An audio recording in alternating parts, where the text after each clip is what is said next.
ఉత్తరప్రదేశ్లోని మురాదాబాద్లో సభ్య సమాజం తలదించుకునే దారుణ ఘటన వెలుగులోకి వచ్చింది. ఓ ప్రభుత్వ పాఠశాలకు చెందిన ప్రిన్సిపల్ కార్యాలయంలోనే 12 ఏళ్ల దళిత బాలికపై 5గురు తోటి విద్యార్థులు సామూహిక అత్యాచారానికి పాల్పడ్డారు. బాధితురాలికి శీతల పానీయంలో మత్తుమందు కలిపి ఇచ్చి ఈ అఘాయిత్యానికి ఒడిగట్టారు. ఇంతటితో ఆగకుండా ఈ దారుణాన్ని వీడియో తీసి ఆన్లైన్లో కూడా ప్రచారం చేశారు. ఈ దారుణ ఘటనపై బాధితురాలి తల్లి ఫిర్యాదు చేయడంతో పోలీసులు 5గురు నిందితులను మంగళవారం సాయంత్రం అదుపులోకి తీసుకున్నారు. ఇక వివరాల్లోకి వెళ్తే మే 8వ తేదీన ఈ దారుణం చోటు చేసుకుంది. నిందితులైన 5గురు బాలురు కూడా దళితులే కావటం, 12 నుంచి 15 ఏళ్ల మధ్య వయసు వారే కావటం గమనార్హం.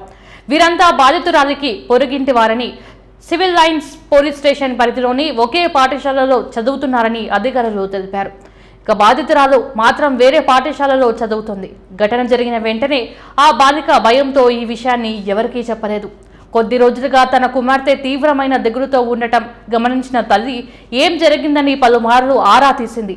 అయినా బాలిక నోరు మెదపలేదు. అయితే సోమవారం రాత్రి ఓ పొరుగింటి వ్యక్తి ఆ దారుణమైన వీడియోను చూపించడంతో అసలు విషయం తల్లికి తెలిసింది.